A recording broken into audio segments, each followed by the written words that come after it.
Olá, sejam bem-vindos ao Classical Conversations Cast.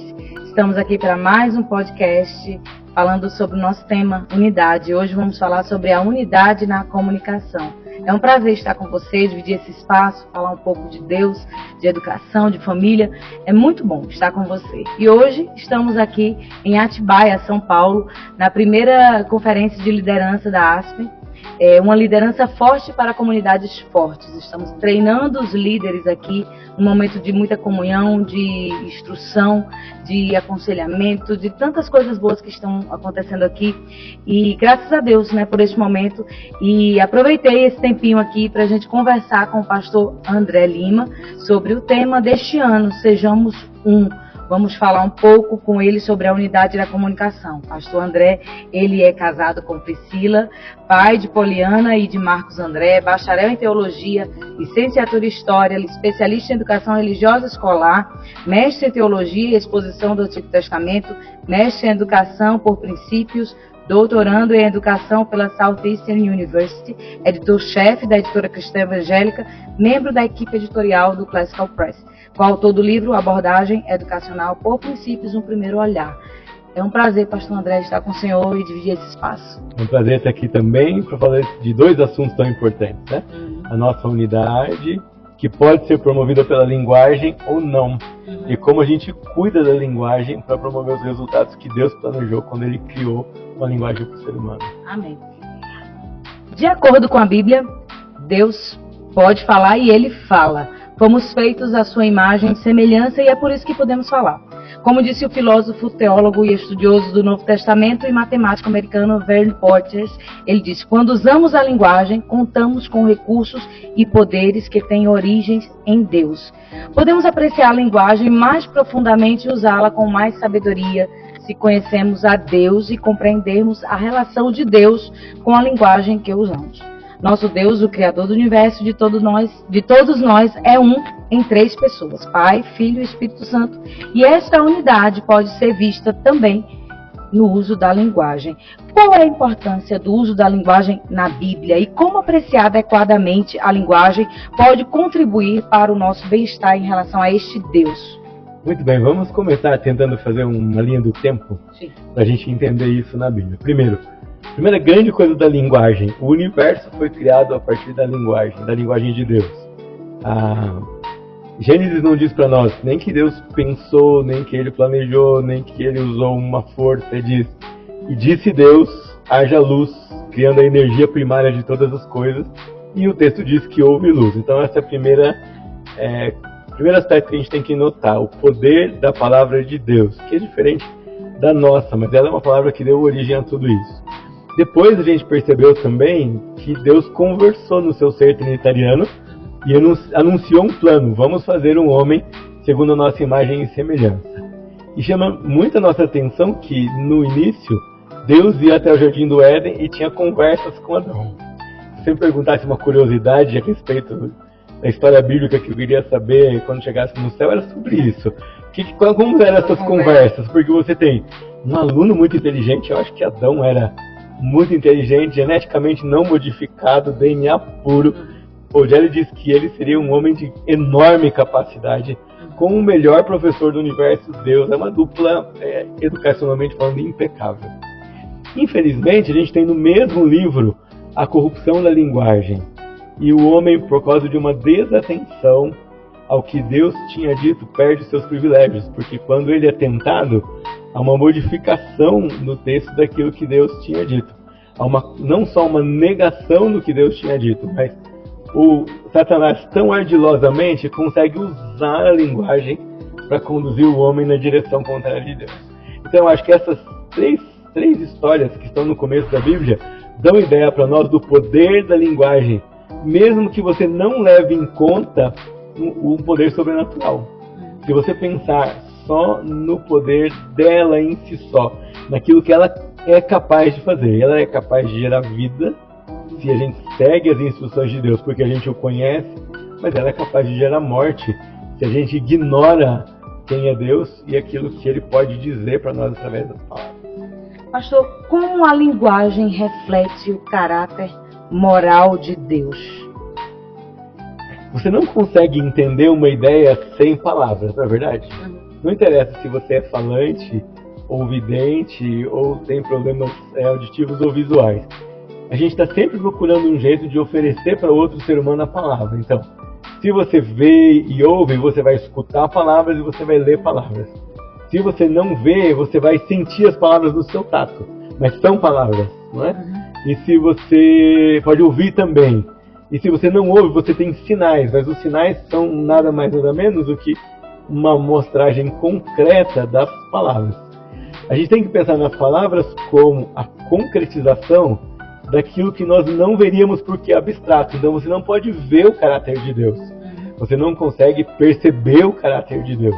Você só consegue entender que Deus tem um caráter distinto, puro, santo e poderoso, porque nós temos palavras para descrever isso. Elizabeth Ullmann, que escreve um livro sobre família, a base de uma nação, ela diz que as palavras são blocos construtores de ideias. E ela também fala que as palavras são roupas que as ideias vestem. Então é fundamental, nós não conheceríamos Deus e não conheceríamos o caráter de Deus se nós não ouvíssemos e não tivéssemos oportunidade de ler na sua palavra o que ele mesmo diz sobre si. O senhor falou aí que o Jardim do Éden é tudo perfeito, né? Deus perfeito, criador da linguagem, o homem, né, intacto ali, perfeito. Mas a morte espiritual chegou lá, não é? E corrompeu o uso da linguagem. Como foi esse processo? Como é que se deu esse processo de corrupção da linguagem? Olha, o processo de corrupção da linguagem é interessante porque ele é o mesmo há milênios e a gente continua sofrendo o mesmo processo hoje. Quando o processo de corrupção é escancarado, é descarado, ele é menos ameaçador, porque você percebe logo. Então, quando alguém chega para você e fala assim, não há Deus, você sabe, isso é balela, eu já sei. Não tem nada a ver com aquilo que eu creio. Mas quando ele chega e diz para você assim, olha, Deus ele só sabe, por exemplo, Deus ele só sabe aquilo que ele determina, mas aquilo que ele não determina ele não sabe. Portanto, tem algumas coisas que vão pegar você de surpresa e vão pegar Deus de surpresa também. Já é mais sutil, já é mais perigoso, está misturado com a verdade. Então, como é esse processo do Éden? E ele continua hoje ainda. Há uma distorção das palavras e do sentido original. Houve essa distorção nas palavras do homem. E olha o que acontece. Na primeira história, logo depois, Caim fica com inveja de Abel. Não é certo? Ele vai e mata o seu irmão. Deus chega para Caim e fala, Caim, o que você fez sobre o seu irmão? O que Caim responde? Ele responde assim, por acaso sou eu o tutor do meu irmão? Ele não responde. Ele cria uma coisa completamente diferente para tentar escapar daquela pergunta tão assertiva que Deus tinha feito para ele. A gente caminha mais um pouco, a gente vê um agravamento disso, porque além da distorção, entra a mentira, mas não a mentira por ignorância, entra a mentira por intenção.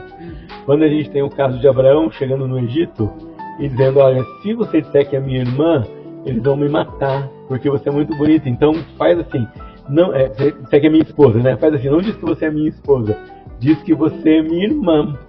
E Deus os faz, no certo sentido, Abraão passar vergonha, porque é um pecado de palavra. O incrédulo vai dizer para ele, por que você mentiu para mim? Em alguma versão tem o texto, por que você disse essas palavras? Vou dar um saltão agora, tá? A gente chega lá no ministério de Jesus, ele vai confrontar as pessoas o tempo todo com isso. Vocês ouviram o que foi dito, palavras, mas vocês dizem isso. Então, vocês ouviram, certo? Mas vocês estão reinterpretando de acordo com a própria conveniência.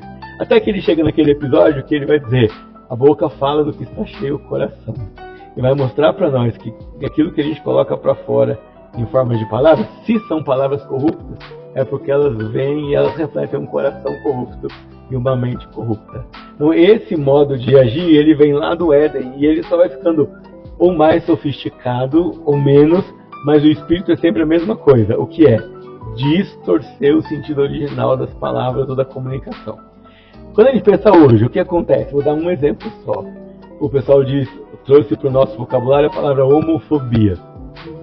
E ela significa, nos dias de hoje, que quando você é caracterizado como homofóbico, significa que você é preconceituoso ou tem ódio de uma pessoa que se diz homossexual. Mas como você vai na origem da palavra, homo tem a ver com homossexualidade e fobia tem a ver com medo. Então, etimologicamente falando, ela seria alguém que tem medo de um homossexual. E particularmente eu nunca vi ninguém com medo de um homossexual. Você não vê ninguém na rua correndo, socorro, socorro, né? Não existe isso. Então veja, a distorção das palavras, né? Um outro caso mais sutil, a palavra matrimônio. Se você pegar um dicionário da língua portuguesa da década de 70, matrimônio é definido como um relacionamento entre um homem e uma mulher. Mas se você pegar um dicionário agora dos anos 2000, matrimônio é definido como um relacionamento entre duas pessoas. Já não emprega mais o sexo biológico de homem e mulher. Então percebe que o modus operandi é sempre o mesmo. Às vezes mais descarado, às vezes mais sutil. Pode ser que você nem tenha se tocado quando lê sobre casamento de que houve uma mudança. Parece uma mudança insignificante, mas ela é uma mudança de cosmovisão e é uma mudança complexa ou profunda, porque ela nega o ideal cristão de relacionamento. O senhor que está nessa arena aí de teologia, como é que essas mudanças sutis estão penetrando na interpretação da palavra, nas versões? A gente tem tantas versões bíblicas. Como isso está penetrando e de que forma a gente tem que ficar atento a essas mudanças? Tem dois alarmes para a gente prestar atenção. O primeiro alarme é uma tendência de nós criarmos, que até, vamos dizer assim, a intenção é positiva, a ideia de criar facilitações da palavra para as pessoas. Se não uma versão mais fácil de ler, artifícios que levam a pessoa a ter mais facilidade na leitura. Qual é o problema com isso? Subestimar o texto bíblico.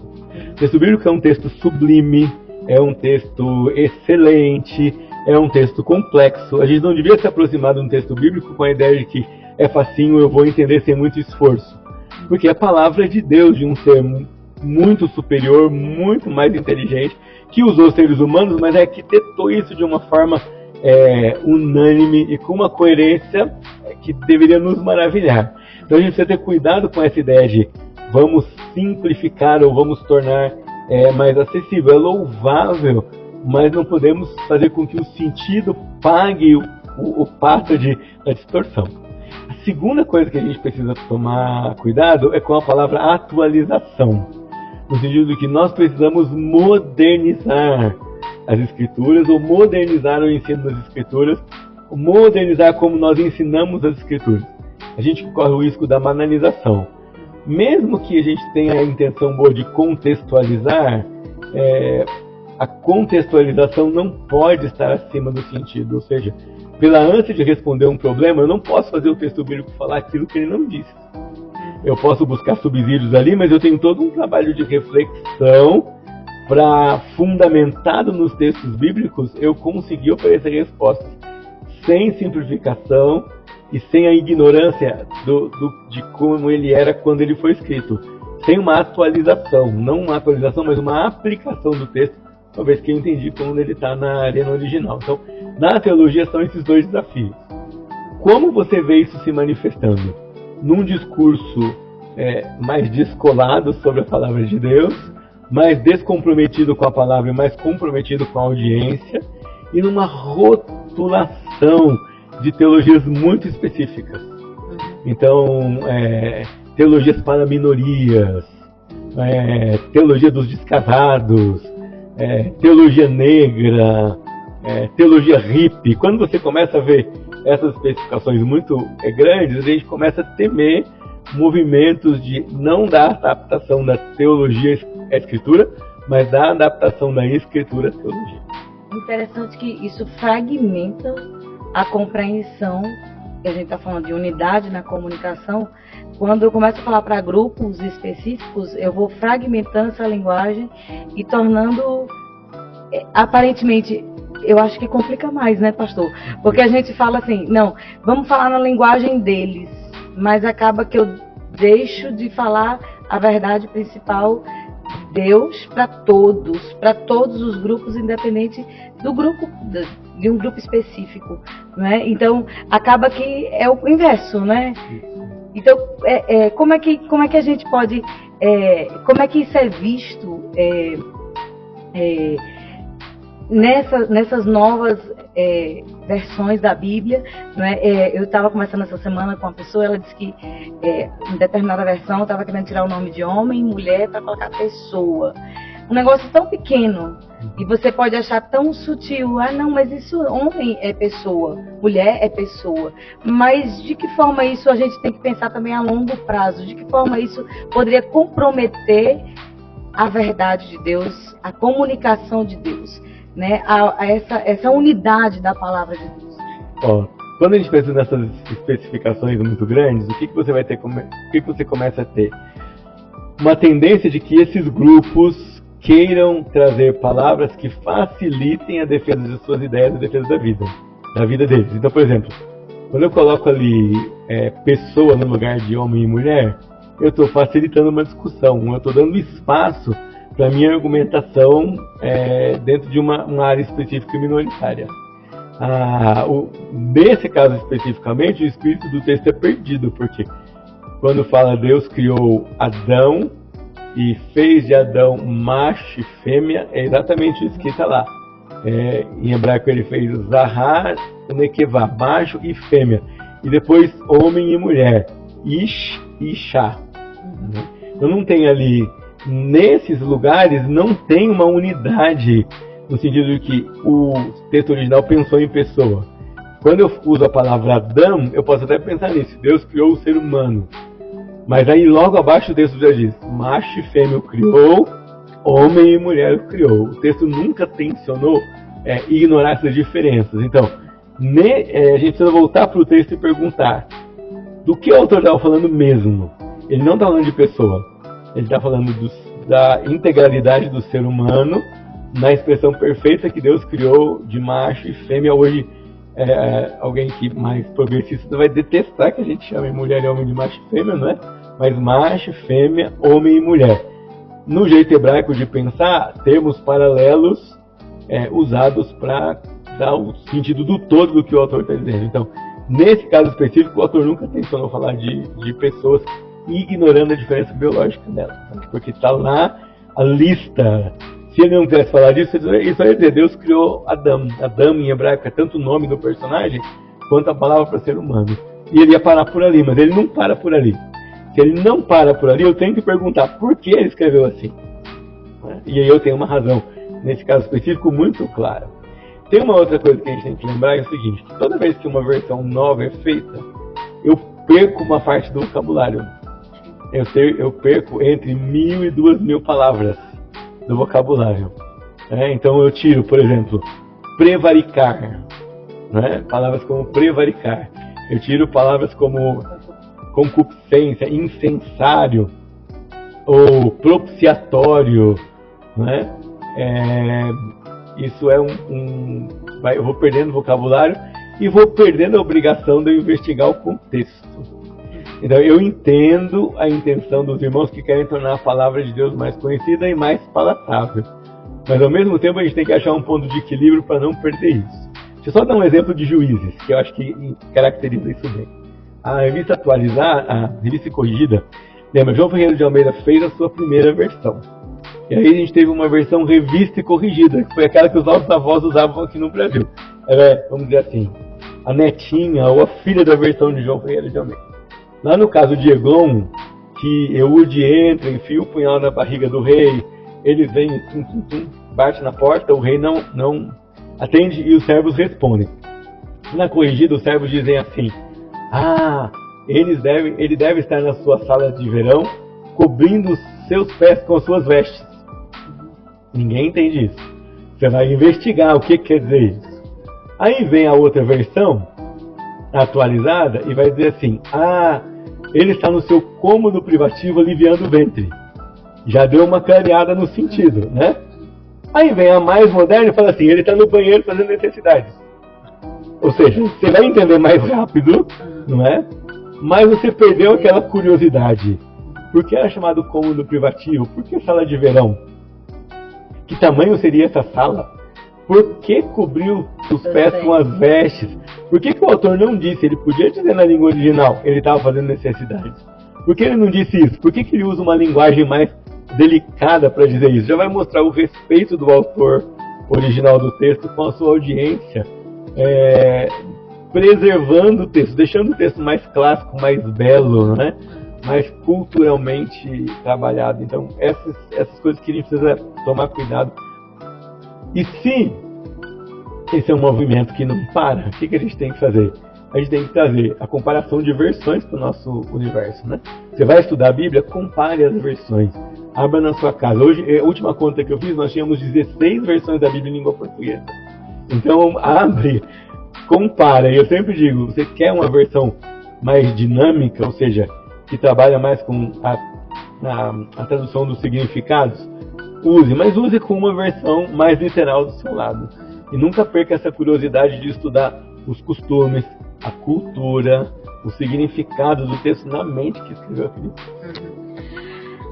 Satanás fala. Ele falou lá no Jardim do Éden.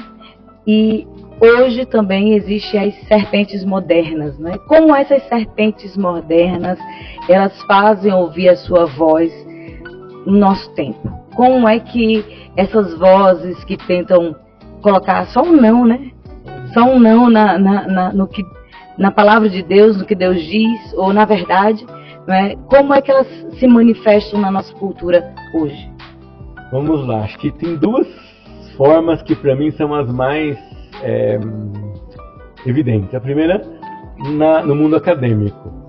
Então se criou uma inverdade do que o cristianismo é só uma religião, quando o cristianismo é um sistema de pensamento muito coerente, que produziu na história que ele traz de si mesmo para o mundo muitas contribuições que extrapolam a vida religiosa. Então você tem a invenção do livro, por exemplo, é uma inovação dos cristãos, porque eles eram o povo do livro e o rolo já não os servia mais. A criação de uma abordagem tutorial educacional, a criação das próprias universidades, cada movimento de tradução da Bíblia trouxe a criação de uma gramática, uma sistematização de uma língua, e a gente perdeu isso. Então a academia criou um mito e uma falsa acusação de que o cristianismo é uma alegoria ou uma fantasia ou só uma religião a respeito da vida. A segunda via, que a gente talvez demore mais para perceber, é a via do entretenimento e a via artística. Então, eles vendem ideias, só que diferente da via acadêmica, eles não vão dizer isso claramente. Eles vão mostrar isso pela dessensibilização. Então, quantos crentes, às vezes, estão vendo um filme e assistem um caso de adultério e não torcem para o adulto ficar com a amante e não restaurar o seu casamento? Dando um exemplo assim muito básico, né? Quanta impureza é colocada lá, e agora, quanta afronta contra a palavra de Deus é colocada, e às vezes esse anjo, esse demônio vestido de anjo de luz, está cativando até os filhos de Deus, por meio do entretenimento, por meio da literatura, por meio da música. De repente a gente está parado, está cantando. Você pensa, mas não tem nada a ver. Tem uma música do Titãs chamada Epitáfio, né? A pessoa está dizendo, eu devia ter amado mais, trabalhado menos. E aí quando chega no coro, ele diz assim: o acaso vai me proteger enquanto eu andar distraído. Então o que ele está dizendo? Não há Deus, as coisas são extremamente naturais e elas são casuais, e eu não tenho responsabilidade nenhuma. A única coisa que eu preciso fazer é andar por aí distraído à mercê de mim mesmo, e o acaso vai me proteger. Então é uma negação de Deus, é uma negação da responsabilidade do homem, é quase que uma absolvição da condição de pecador, porque não tem ninguém para julgar você, é tudo por acaso. Então, quando tudo isso vai sendo construído, as serpentes modernas vão falando principalmente por meio dessas duas vias no nosso dia de hoje. Cultura, cinema, telejornalismo, web, redes sociais, os chamados reels e shorts TikTok, que para mim é um dos mais assim, e literatura também, com certeza, né? Hoje você vai numa livraria, não é mais velado, né? Você vai a uma livraria, você consegue achar literatura de todo tipo e de todo sistema de pensamento exposto a adultos e crianças que quiserem tomar parte da vida aqui. Terrível. Através da propaganda, o nazismo da Alemanha conseguiu levar muitas pessoas à ilusão de um governo totalitário. Homens de religiões diversas no mundo matam e morrem por uma mentira. O poder da linguagem, originalmente uma boa dádiva de Deus, torna-se distorcido para o mal, como o senhor já tem falado aqui esse tempo todo. Ao contrário dos países totalitários, que a gente já falou um podcast aqui sobre totalitarismo, em muitos países ocidentais temos a proteção da liberdade de expressão, ou supomos ter, né? Nós podemos experimentar a manipulação de maneiras terríveis. O senhor falou um pouquinho, mas eu quero que o senhor se aprofunde mais um pouco, ao observar o poder da publicidade e a pressão, a conformidade de um grupo que está no poder, que detém aquele controle ali. Satanás seduziu Eva e Adão e Adão a imitou Eva, né, no que ela fez. Isso foi só o começo. Em 1 Pedro 5,8 diz: o diabo, o vosso adversário, anda como leão que ruge ao vosso derredor, procurando a quem devorar. Ele pode fazer isso de um modo totalmente espiritual, como pode também usar pessoas que misturam a verdade com o erro. Os fragmentos de verdade misturados ao erro tornam o erro mais sedutor. Esta situação mista torna a comunicação humana problemática e as produções do homem um meio para a perpetuação da mentira. Então vamos aprofundar só mais um pouquinho, o senhor já começou a falar. Como os fragmentos da verdade ou meias verdades podem ser usados para cativar pessoas aos serviços de falsos deuses e falsas lealdades? Tem um princípio cristão, que também é uma virtude cristã, que não tem sido ensinada muito nos nossos dias, e por conta disso as pessoas são mais facilmente seduzidas, que é a autogovernança, o autogoverno, que anda junto com responsabilidade. Então, só para a gente colocar um contexto e daí a gente falar da distorção. Deus criou o homem livre, mas junto com a liberdade, Deus deu ao homem o autogoverno. O autogoverno pressupõe o exercício da liberdade e não da libertinagem, ou seja, mesmo que eu seja um ser livre, eu tenho uma responsabilidade, que é governar a minha liberdade na direção da obediência a Deus, tanto fazendo aquilo como Ele me mandou fazer, quanto restringindo aquilo que Ele me mandou não fazer. Então vamos voltar lá no Éden. O que acontece? Deus deu a Adão liberdade e autogoverno. E Ele disse para ele o que podia fazer e o que não podia fazer. O que ele podia fazer? Comer de todas as árvores do jardim, proteger e guardar o jardim. O que ele não podia fazer? Comer da árvore do conhecimento do bem e do mal. Então, olha só que legal isso. Quando há bastante autogoverno, eu posso ter menos nãos. Se eu tenho muitos nãos, significa que eu estou com problemas no autogoverno. Vamos pensar na sociedade. Se uma sociedade precisa de muitas leis para ter ordem e produtividade, isso significa que está faltando autogoverno individual naquela sociedade. Pensa aí no nosso Brasil, quantas coisas a gente tem. Por causa disso, por essa falta de exercício de liberdade, a partir de uma perspectiva de autogoverno, as pessoas são muito mais facilmente enganadas. Porque elas estão bradando que elas têm direito de ser aquilo que elas quiserem. E isso não é liberdade, isso é rebeldia contra Deus. E esse desejo de orgulho e de rebeldia somados, eles fazem com que as pessoas tenham grande atração por aquilo que é diferente do que é difícil praticar. Né? Então vamos lá, vamos pegar um exemplo. Eu não minto, mas eu omito. Então qual é a diferença entre mentira e omissão? Não, mas eu não menti, eu apenas fiquei quieto, tá certo? Mas porque você ficou quieto, seu vizinho foi preso. Então a sua omissão teve uma consequência, né? E é o que acontece hoje nas redes sociais. O que acontece hoje?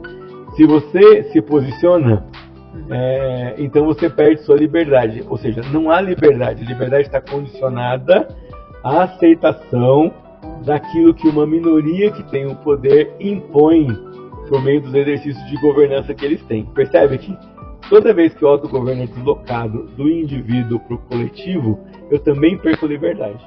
Porque daí já não é o indivíduo sendo responsabilizado por isso, é o indivíduo sendo punido quando ele não se junta a esse governo geral, a esse governo coletivo. E qualquer movimento em relação ao governo total sem ser o governo de Deus, vai ser uma ideia anticristã. Né? Então essa ideia de que todos são iguais não é verdade. Né? Todos somos diferentes. E aí você chega na época do trabalho, todos somos iguais. Todos têm que ganhar a mesma coisa. Você está desprezando o mérito pessoal. Percebe o motivo da coletividade? Sempre nós vamos chegar na atração, à desobediência, ao engano, quando a gente tira a responsabilidade do indivíduo e coloca a responsabilidade no coletivo, e tira o direito de decisão do indivíduo e passa o direito de decisão para o coletivo. Aí o indivíduo não passa mais a ser responsável, mas ele passa a ser ou punido ou libertino, ou censurado ou tendo nenhum controle sobre ele. Porque quando ele não tem nenhum controle sobre ele, ele se afunda naquilo no erro que está sendo oferecido para ele por meio daquelas propostas. É uma falsa unidade, não é? É uma falsa unidade, porque se dentro desse grupo que é anticristão houver uma perda de prejuízo ou houver uma agressão, ele vai se dividir. Ele não vai ficar unido no mesmo propósito. Quando uma coisa dá errado para um deles, eles não conseguem se manter juntos. Então é importante que a linguagem ela seja específica, clara, para cada propósito que ela tem. A gente precisa ter um vocabulário certo para aquilo, não usar de generalidades. E não só claro e específico, mas bíblico. Uma vez o Charles Spurgeon estava pregando sobre John Bunyan no livro O Peregrino. Para Spurgeon, John Bunyan era o livro que o cristão deveria ler junto com a Bíblia. Né? E ele disse assim, ele disse isso sobre John Bunyan, ele disse: o homem era uma Bíblia ambulante. Você não podia conversar com ele em nenhuma circunstância em que ele não inserisse um versículo na conversa que ele estava tendo. E ele falava, ele era tão cheio da palavra e tão cheio da Bíblia que ele não continha uma citação da Bíblia em qualquer contexto que ele andava. E ele chega até a dizer, se você podia cortar o corpo dele em qualquer lugar, ia sair biblino e não sangue. Não é? E aí ele fala para o auditório, vocês têm que ser assim. Então, já que a gente está falando de unidade da linguagem, o povo de Deus precisa cultivar uma linguagem bíblica, ou seja, precisa estar tão saturado da Bíblia, precisa estar tão saturado da linguagem de Deus, do vocabulário de Deus, que ele sabe exatamente definir o que ele está querendo explicar, aquilo que agrada a Deus, aquilo que não agrada a Deus. Ele não precisa inventar rótulos criativos, não precisa inventar palavras mirabolantes. E pensando como o povo de Deus, o vocabulário bíblico é que tinha que nos unificar. Vamos falar dos efeitos da queda na linguagem. Eu quero que o senhor fale para nós como nós podemos, falamos já, né, dos efeitos, mas como é que nós podemos escapar, nós cristãos, podemos escapar dos efeitos da queda na linguagem e como podemos separar a verdade do erro. O senhor já começou a falar um pouco, né, mas de forma mais prática, como a gente pode fazer isso? Então, primeiro, leia muito a Bíblia, né? E tenha a convicção de que você tem o vocabulário bíblico específico na sua mente, a história bíblica contada para você, e que você tenha a convicção que você não precisa de mais nada fora disso. E que qualquer coisa que for dita para você e que está em contrária à palavra de Deus, você não precisa de provas para rejeitar. Isso é uma coisa muito importante. O que eu tenho visto hoje que enfraquece a nossa unidade é que se uma coisa aparece contra Deus e ela tem uma suposta prova, isso faz o cristão balançar. Não pode. Eu creio que a Bíblia é a palavra de Deus, eu leio a Bíblia como a palavra de Deus, e você pode apresentar os argumentos que você quiser para me mostrar que ela não é, e para mim eles são errados, porque eles vão contra a palavra e ela é a autoridade maior. Então essa é a primeira coisa. É ter uma vivência com a Bíblia constantemente. Não aceitar nada menos do que isso. A segunda coisa é elevar propositalmente e intencionalmente a nossa comunicação, começando em casa. Às vezes, no ambiente mais informal, a gente tem a dificuldade de se comunicar num vocabulário mais elevado. Não é possível, eu estou em casa, né? Acabei de levantar, eu quero ter liberdade, quero descansar. Por quê? A gente acabou separando erudição da vida comum. E a gente acha que erudição é uma coisa cansativa, destacada, separada, e não é a expressão virtuosa do ser humano em todas as suas ações, inclusive num falar mais virtuoso, e num falar mais eloquente, num falar mais verdadeiro, né? Então a gente precisa ler a Bíblia, a gente precisa se apropriar dessa linguagem, rejeitar qualquer teoria contra a palavra de Deus, sabendo que ela é para nós o certo e não importa o que, e implementar nas nossas comunidades oportunidades de exercitar a defesa da verdade. Por exemplo, com grupos de debate, com grupos de retórica de discussão, com clubes de leitura que exercitam e preparam a nossa geração e a próxima a defender a palavra de Deus sobre qualquer custo, sem titubear, sem pestanejar diante dela. E agora sou eu que vou dar um exemplo prático. Um exercício que eu achei de um pai que fazia educação domiciliar. Ele lia a Bíblia com os filhos de manhã no devocional e ele marcava as palavras que não conheciam. E aquelas palavras tinham que ser usadas durante o dia. Excelente. E ia pontuando, né? Olha, use 3 palavras, 4 que não entendiam. E use ao longo do dia. E aí a gente pontua. Né? E aí aquela palavra começa a fazer parte da vida, né? Do dia a dia. Eu acho que é isso que a gente precisa, né? E olha que didático que é isso. O menino usou uma palavra que ele não conhecia. Eu ia falar, que palavra é essa? Significa isso, e eu aprendi na Bíblia. Você está inserindo a proclamação da Bíblia ali dentro da sua família e daqueles que vão conviver com ela. A gente tem que pensar nisso. Eu já vi leitura da Bíblia em voz alta e escrever o que você entendeu daquela história em uma sentença. Paráfrase da Bíblia, você conseguir ler. E uma coisa que a gente abandonou na nossa geração, e que é muito precioso, é o uso da memória. Sim. Não só para declamar um versículo, mas para declamar um texto inteiro, uma história inteira, poesia e arte a partir das escrituras, e mesmo literatura clássica com mentalidade cristã, fazendo essas coisas conhecidas por mais de um sentido que só a nossa habilidade de raciocínio, né? Uma coisa que também sumiu do nosso tempo é o uso da imaginação como uma forma de raciocinar. Então, dizer para o seu filho ou para os seus alunos, quando nós vamos ler a história de Davi e Golias, imagina o campo, olha a foto da armadura como era, quais eram os sons que estariam presentes ali numa guerra, qual era o clima, e aí você vai para a história, e a verdade vai ser muito melhor aprendida do que uma leitura fria, às vezes com pressa ou mal feita, né? As possibilidades são inúmeras, né? Eu lembro que eu fazia com os meninos, conte uma história por trás da história. Era uma ficha que a gente criou, uma história por trás da história. Então, a mulher do fluxo de sangue. O que aconteceu na família dela antes? Né? O que ela fez antes? Como é que ela saiu? Né? Então, conta essa história antes. Né? E aí ele entra ali naquele clima daquela história e acaba estimulando os meninos, né, a enriquecer ainda mais aquela história. Exatamente. Pastor, algo importante que a gente precisa falar na comunicação é a comparação entre a Torre de Babel e Pentecostes. Eu gosto muito dessa comparação, né, porque em Babel a gente encontra ali a dispersão, a confusão, né, da linguagem. É um homem querendo chegar perto de Deus, né? E ali Deus confunde a linguagem e eles se espalham. E hoje estamos do jeito que estamos por causa disso. Mas lá no Pentecostes a gente encontra um movimento contrário, não é? Muitas pessoas de diversas línguas, elas são ali, ouvem cada uma na sua própria língua sobre as grandezas e as maravilhas de Deus. É lindo, né? Essa passagem. O significado disso é profundo, poderoso. E por que a linguagem precisa, nós agora, né, do Novo Testamento, da vinda, pós-vinda de Cristo, pós-Pentecostes, por que a linguagem precisa do poder do Espírito para estabelecer a paz entre os homens? Vamos lembrar que a linguagem, ela não é fim, né?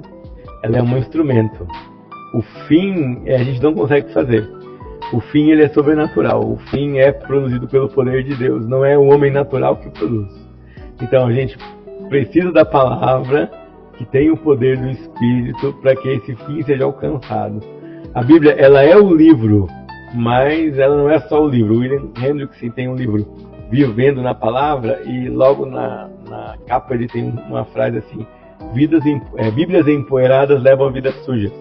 Por quê? É um livro que está fechado na sua estante e ele não vai fazer mágica, ele não é um amuleto, não é uma peça esotérica que o livro tem poder em si só.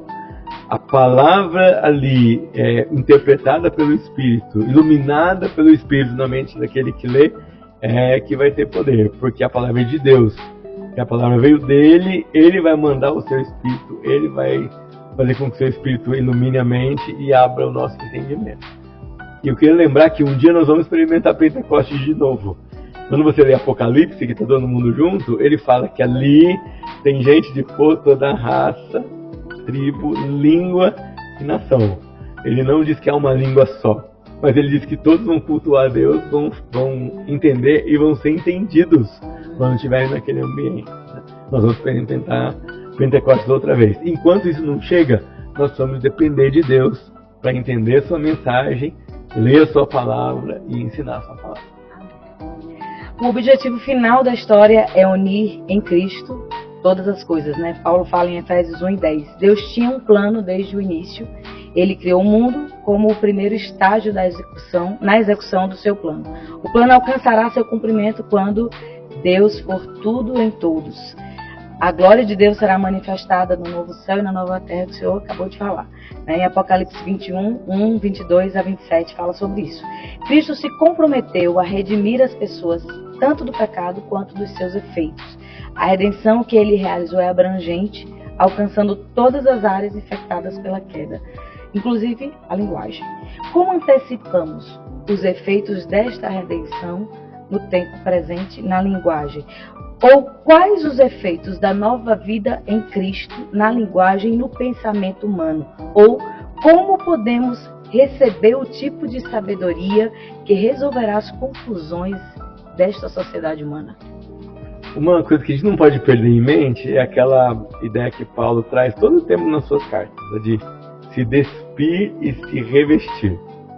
E aí ele vai insistir com os crentes: vocês têm uma nova vida. E vocês têm que se livrar daquilo que não está ligado a essa nova vida. Especificamente a comunicação, ele vai usar a frase: não saia da vossa boca nenhuma palavra torpe. Erroneamente, as pessoas interpretam a palavra torpe como palavrão, ou como palavra maliciosa. Mas palavra torpe é qualquer palavra que não edifica, qualquer palavra que não constrói, qualquer palavra que não ensina. Quando Paulo faz isso, ele está marcando uma mudança. Ele está dizendo que nós não podemos ter o mesmo modo de falar daqueles que não amam Jesus e não foram salvos por ele. Como a gente antecipa essa redenção, lembrando que a salvação não é só da nossa alma, a redenção é da nossa vida como um todo.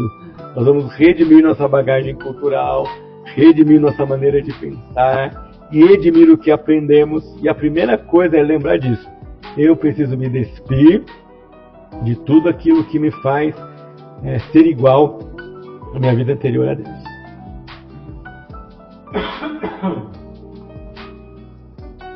Só que só se despir não resolve, porque se você tirar aquilo que não agrada a Deus e não colocar nada no lugar, aquilo que não agrada a Deus vai voltar, porque é como um imã na nossa vida. Então você precisa tirar e você precisa se revestir. E eu me preocupo muito hoje com os conceitos de vida cristã, como diz respeito a palavras de... Eu peço perdão que eu vou soar meio radical agora, mas eu vou dizer que o uso excessivo de gírias ou de uma linguagem muito informal, o costume de uma linguagem muito pobre, né? Vai dizer assim: a coisa pegou o coisa do coisado que coisou a coisa do coisinha, né?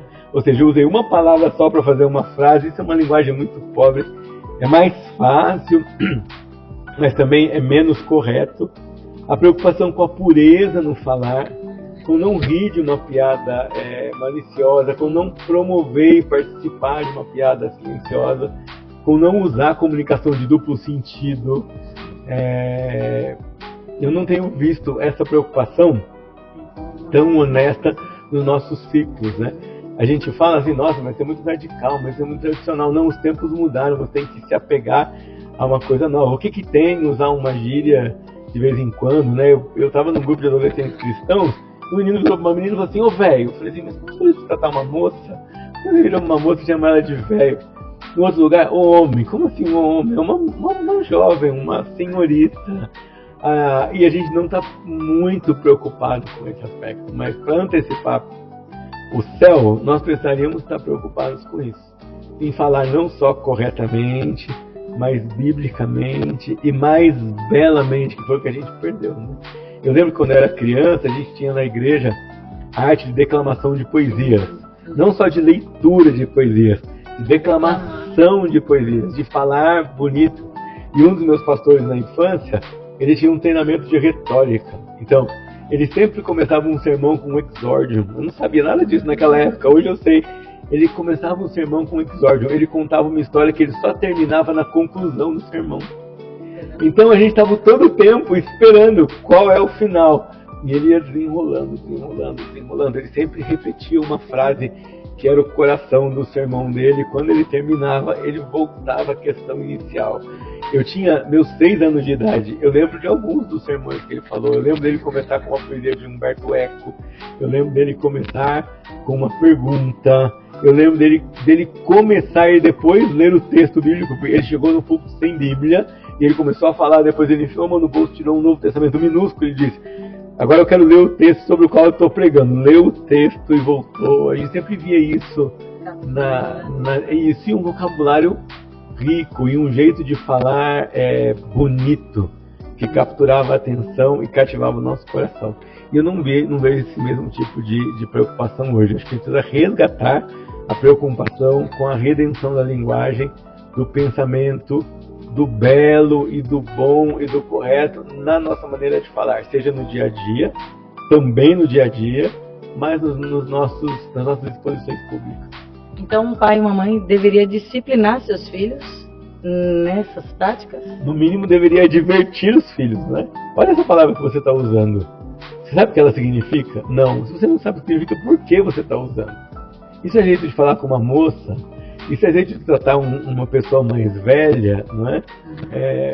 Isso é jeito de se referir a outra pessoa. Não é assim que a gente se refere a um ser humano, por mais odioso que ele seja.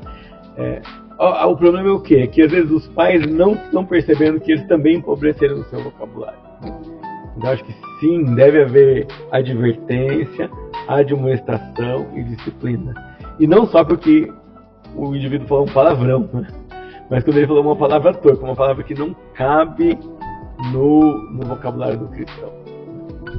Pastor, chegamos ao final da nossa entrevista. Eu quero agradecer a sua presença. Eu queria que o senhor deixasse uma palavra também para os nossos ouvintes quanto a este tema da unidade da comunicação. O que é que mais o Senhor coloca no seu coração para nós? Vamos lá. Os cristãos foram conhecidos muito tempo por serem um povo do livro e pelo povo da palavra. Não faz muito tempo que quando um cristão se convertia, ele era analfabeto. E ele deixava de ser analfabeto porque ele queria aprender a ler a Bíblia. E mesmo que ele não tivesse muita cultura geral, ele tinha cultura bíblica. Isso enriquecia o vocabulário dele, isso enriquecia o pensamento dele, isso enriquecia a vida dele. Então eu queria deixar um desafio. Vamos voltar à época em que nós nos preocupávamos com a aquisição de vocabulário, com memorização das escrituras e com uma maneira bela de se comunicar. Isso não é falso, nem é só uma questão teatral. Devia ser uma aspiração do nosso coração. Comece fazendo isso com o seu filho, né? Comece chamando o seu filho e dando a ele um lugar nobre no seu relacionamento com ele, usando palavras bonitas para se referir a ele. Muitas vezes a gente começa, mesmo nós, usando com os filhos palavras que a Bíblia não usa para tratá-los ou para falar nisso. E mesmo que isso custe algum esforço, vamos fazer um resgate de redenção da linguagem. Nós precisamos fazer isso a partir da nossa casa, a partir de nós mesmos e depois a partir da nossa comunidade de fé. Amém. Muito obrigada, pastor. Eu que agradeço a participação. E aqui chegamos ao final de mais um podcast falando sobre a unidade na comunicação. Espero que você tenha sido abençoado. Passe em todas as nossas redes sociais, entre nas nossas plataformas, escute os outros podcasts. Todos eles são uma bênção e eu tenho certeza que você vai ser abençoado com a sua família. Foi um prazer estar com você aqui. Eu sou Adna e este foi mais um Classical Conversations Cast.